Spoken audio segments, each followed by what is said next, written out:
नमस्कार दोस्तों। पिछले 2 दिनों से काफी ज्यादा कंसर्न बढ़ गया था क्योंकि हांगकांग के पास एक न्यूक्लियर पावर प्लांट है चाइना के अंदर। वहां पर लीकेज की खबर कुछ सामने बताई गई है। अब जाहिर सी बात है, मैं यहां पर रेडियो एक्टिव जो लीकेज होता है, जैसे यूरेनियम वगैरह हो गया, उससे जो रेडिएशन निकलते हैं उसके लीकेज की मैं यहां पर बात कर रहा हूं। और ये आप न्यूज भी देख सकते हो, Hong Kong watching Chinese nuclear plant after leak reported. तो यहां पर हुआ क्या है, देखिए ये जो लीकेज वगैरह की खबर है ना, ये चाइना कभी नहीं बताएगा। अगर ऐसा कुछ होगा बहुत बड़ा अगर स्केल पर हो गया तभी कुछ यहां पर चाइना बता सकता है।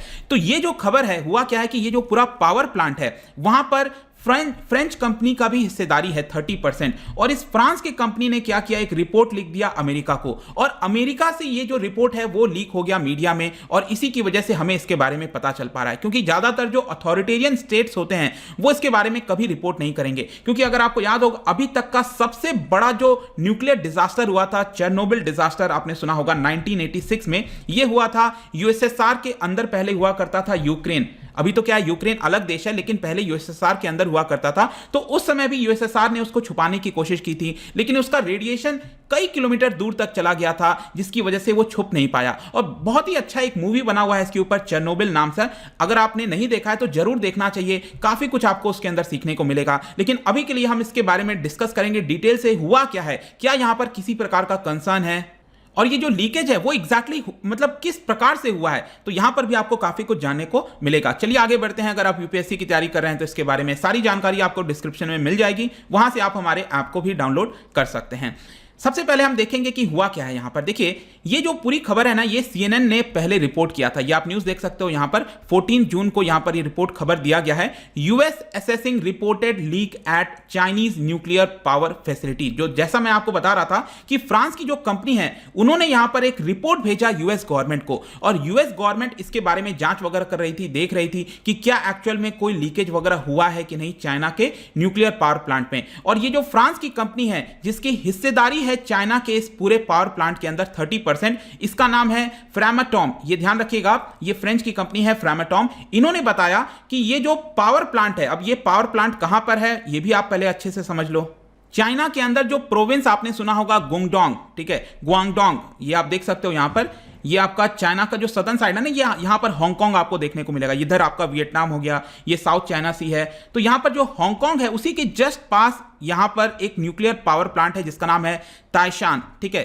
ताइशान ये न्यूक्लियर पावर प्लांट का नाम है। ये जो पूरा प्रोविंस है इसका नाम है गुआंगडोंग। और गुआंगडोंग प्रोविंस के अंदर दो सबसे बड़े शहर आते हैं। आई एम श्योर आपने सुना होगा गुंजाओ के बारे में, और यहां पर एक और शहर है। ये दोनों मैन्युफैक्चरिंग हब बताए जाते हैं, शेंजेन। तो शेंजेन और गुंजाओ को दोनों को बड़ी मात्रा में इलेक्ट्रिसिटी सप्लाई करने के लिए ये जो न्यूक्लियर पावर प्लांट है वो काफी मदद करता है, ताइशान। तो ये ताइशान न्यूक्लियर पावर प्लांट पर ही कुछ लीकेज बताया जा रहा है। ये फर्दर आप अच्छे से देख पाओगे यहां पर मैप में। यहां पर हांगकांग है ये वाला पार्ट, और उसके जस्ट पास में ही यहां पर ताइशान पावर प्लांट है। बताया जाता है करीब 160 किलोमीटर के आसपास की दूरी है हांगकांग और इस न्यूक्लियर पावर प्लांट में। तो जाहिर सी बात है, जो हांगकांग में लोग रह रहे हैं वो कंसर्न हो जाएंगे अगर इस प्रकार का कोई भी लीकेज होगा, क्योंकि 160 किलोमीटर रेडिएशन के लिए कुछ भी नहीं है, वो आसानी से ट्रैवल कर सकता है। तो यहां पर प्रॉब्लम क्या हुआ है, जब हम न्यूक्लियर पावर प्लांट के बारे में बात कर रहे हैं, तो ये जो कंपनी है फ्रांस की फ्रामाटॉम, उन्होंने अपने रिपोर्ट के अंदर क्या कहा है अमेरिका को। उन्होंने ये बोला है कि जो प्रॉब्लम है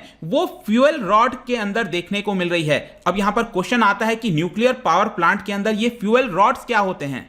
तो देखिए बहुत ही सिंपल है, न्यूक्लियर पावर प्लांट में जो फ्यूल है वो कौन सा इस्तेमाल किया जाता है, मतलब रॉ मटेरियल जो फ्यूल है ना, जैसे कि अगर थर्मल पावर प्लांट की बात करें तो फ्यूल क्या हो गया, कोयला हो गया। उसी प्रकार से न्यूक्लियर पावर प्लांट में यूरेनियम का इस्तेमाल किया जाता है। लेकिन क्या हम यूरेनियम डायरेक्टली इस्तेमाल कर देते हैं? नहीं, उसका एनरिचमेंट आपने सुना होगा, उसको फर्दर प्रोसेस किया जाता है और छोटे छोटे पैलेट्स में इसको बना दिया जाता है। आप देख सकते हो ये आपका पैलेट में बना दिया गया, और इस पैलेट को क्या किया जाता है, अरेंज कर दिया जाता है इस रॉड के अंदर। और ये जो रॉड है इसी को कहते हैं फ्यूल रॉड्स। और जाहिर सी बात है ये रॉड काफी स्ट्रांग होता है, मेटल का बना होता है। और यहां पर रॉड को भी क्या किया जाता है, बहुत सारे रॉड एक साथ यहां पर अरेंज कर दिए जाते हैं, जिसको कहा जाता है फ्यूल असेंबली। बताया जाता है कि करीब 200 इस प्रकार के जो रॉड्स हैं वो एक साथ अरेंज कर दिए जाते हैं। और फ्यूल असेंबली भी कई कई सारे बनाए जाते हैं और उसका फाइनली यूज किया जाता है न्यूक्लियर पावर प्लांट के अंदर। और ये जो रॉड्स है ना, अब ये रॉड्स हो गया, इसको एक केस के अंदर रखा जाता है, एक मेटल का फर्दर केस आता है,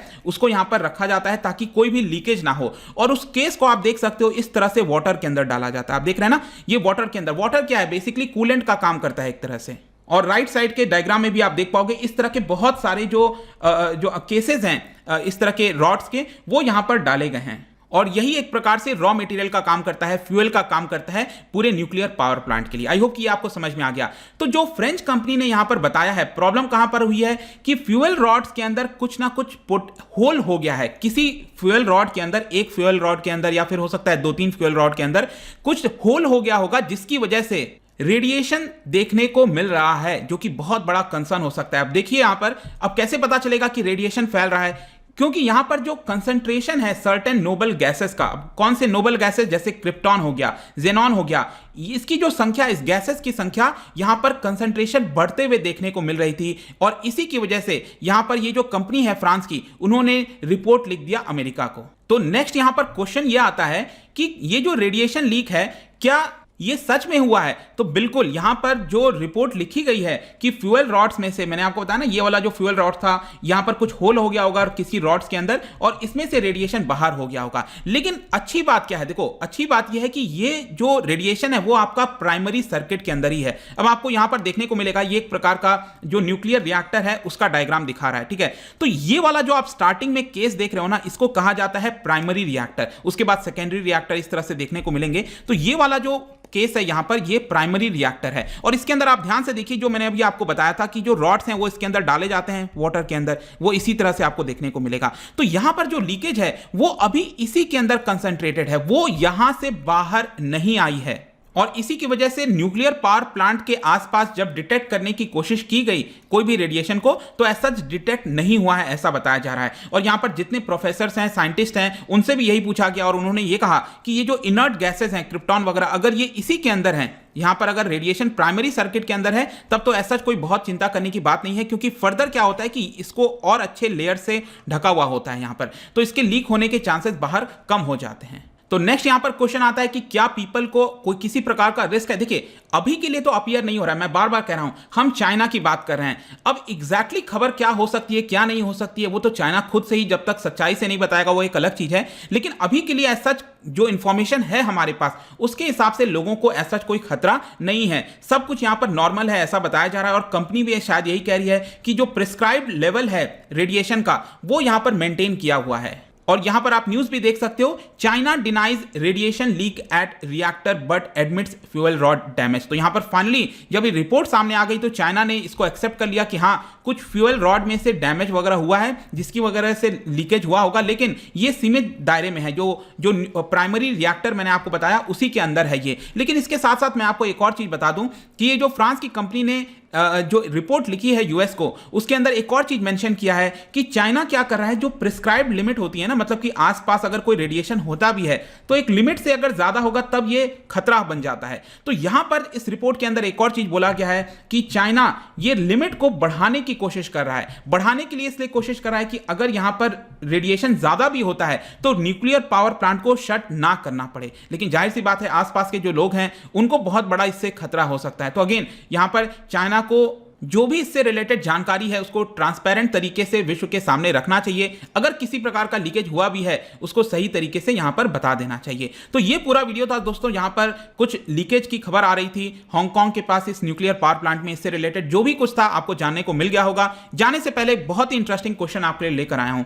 आपने क्या कभी सोचा है कि जब हम थर्मल पावर प्लांट की बात करें, जो कोयला हो गया, उन सब चीजों से चलता है पावर प्लांट, और न्यूक्लियर पावर प्लांट में जो एफिशिएंसी है किसकी ज्यादा होती है? तो क्वेश्चन मेरा यह है कि न्यूक्लियर पावर प्लांट के कंपैरिजन में थर्मल पावर प्लांट जो होता है, इसमें एफिशिएंसी किसकी ज्यादा होती है? क्या न्यूक्लियर पावर प्लांट की एफिशिएंसी मोर होती है, ज्यादा होती है थर्मल पावर प्लांट के मुकाबले? क्या कम होती है, या फिर दोनों लगभग ज़्यादा भी हो सकती है, कम भी हो सकती है, डिपेंडिंग ऑन द साइज, या फिर अनप्रिडिक्टेबल है। इसका जो राइट आंसर है आपको पता ही है, मेरे इंस्टाग्राम पर तो आपको मिलेगा ही। वहां पर अगर आप नहीं हो कोई बात नहीं, टेलीग्राम से भी इसका सही उत्तर ले सकते हैं। मैं कई सारे एमसीक्यूज यहां पर डालता रहता हूं स्टोरीज के फॉर्म में, आप जाकर प्ले कर सकते हो। बाकी अगर आपको इसका पीडीएफ चाहिए, अलग अलग सोशल मीडिया पर जुड़ना चाहते हैं तो आ सकते हैं। और अगर आप किसी भी एग्जाम की तैयारी कर रहे हैं तो डेफिनेटली आपको हमारे ऐप विजिट करना चाहिए, वेबसाइट जाना चाहिए। वहां पर बहुत ही अफोर्डेबल रेट्स पे सारे कोर्सेज आपको मिल जाएंगे। तो आई होप दोस्तों ये वीडियो आपको पसंद आया होगा। मिलता हूं आपसे next time. Till then, thank you very much, see you soon.